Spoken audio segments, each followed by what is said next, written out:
Halo Sobat Geografi, selamat datang di video pembelajaran geografi. Pada kesempatan kali ini, kita akan membahas salah satu topik yang sangat penting dan menarik dalam ilmu geografi, yaitu konsep dasar pemetaan. Nah, untuk yang pertama, ada apa sih peta itu? Nah, di sini, pengertian peta adalah representasi visual dari permukaan bumi, baik sebagian maupun seluruhnya, yang biasanya dibuat dalam bentuk gambar datar.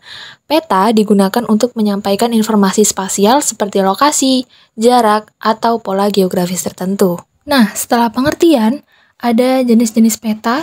Yang pertama ada peta umum. Peta umum adalah jenis peta yang menampilkan informasi geografis secara luas dan mencakup berbagai elemen yang memberikan gambaran umum tentang suatu wilayah. Peta ini biasanya menyertakan berbagai fitur penting yang dapat ditemukan di permukaan bumi, seperti batas wilayah, sungai, jalan, gunung, dan kota. Dengan peta umum, seseorang dapat memperoleh pemahaman dasar tentang letak dan konfigurasi geografis suatu wilayah. Contoh dari peta umum, antara lain ada peta dunia. Peta dunia merupakan peta yang menggambarkan seluruh permukaan bumi termasuk benua, negara, laut, dan samudra. Yang kedua, ada peta topografi. Peta topografi adalah peta yang menggambarkan permukaan bumi dengan detail, yang lebih mendalam, termasuk elevasi atau ketinggian tanah. Peta ini sangat berguna untuk memahami bentuk permukaan bumi seperti pegunungan, lembah, dataran rendah, dan sungai. Selanjutnya, ada peta khusus atau peta tematik. Adalah peta yang dirancang untuk menampilkan informasi khusus atau data tematik tentang suatu aspek tertentu dari geografi. Peta ini memberikan gambaran lebih mendalam mengenai fenomena geografis dan sering digunakan untuk tujuan analisis atau penelitian lebih lanjut. Peta tematik digunakan untuk menunjukkan distribusi atau pola dari fenomena tertentu yang ingin dipelajari. Contoh dari peta tematik adalah peta curah hujan. Peta curah hujan menggambarkan distribusi curah hujan di suatu wilayah selama periode waktu tertentu.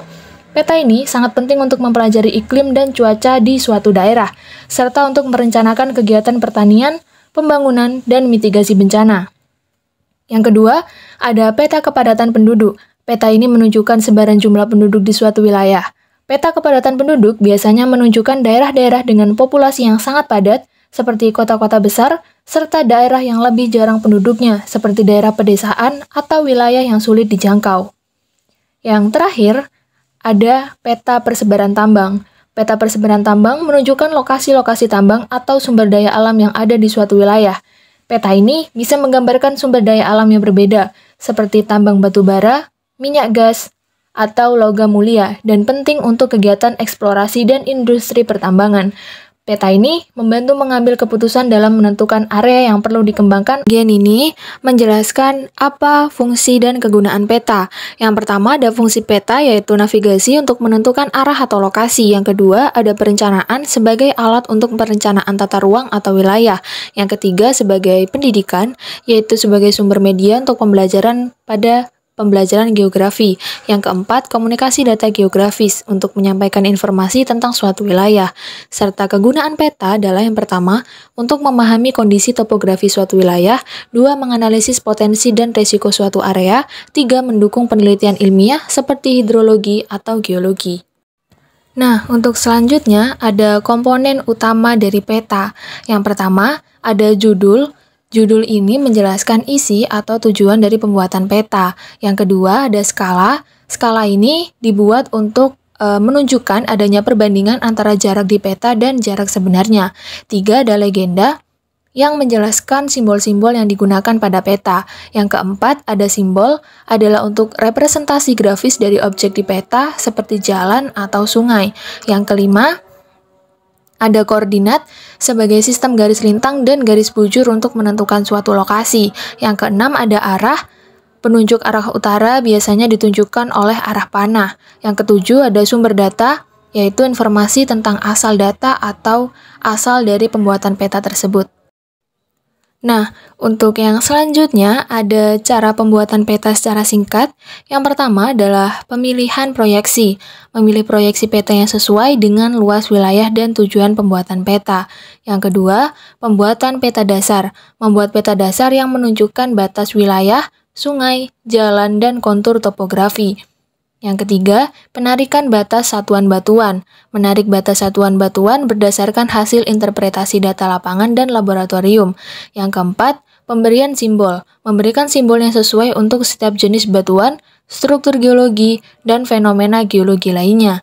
Yang kelima, ada penambahan informasi tambahan, menambahkan informasi tambahan seperti sumur bor, singkapan batuan, dan data geofisika. Dan yang terakhir, ada pembuatan legenda, membuat legenda untuk menjelaskan simbol-simbol yang digunakan pada peta. Ini merupakan contoh peta yang sudah jadi. Peta ini menunjukkan sebaran formasi geologi di wilayah Banyuwangi, seperti jenis batuan formasi vulkanik, intrusi, dan endapan aluvial. Beberapa formasi yang terdapat dalam peta tersebut adalah batuan vulkanik dari Gunung Raung, formasi batuan vulkanik tua dan muda dari kawasan Gunung Ijen, formasi batu gamping di beberapa lokasi, endapan aluvial seperti pasir, lumpur, kerikil di area dataran rendah. Peta ini dapat digunakan untuk penelitian geologi dan vulkanologi, identifikasi potensi sumber daya alam seperti tambang dan mineral, serta perencanaan tata ruang wilayah, termasuk mitigasi bencana vulkanik. Oke guys, sekian pemaparan materi mengenai konsep dasar dari pemetaan. Semoga bermanfaat untuk kalian semua. Terima kasih yang sudah menonton. See you di video yang selanjutnya.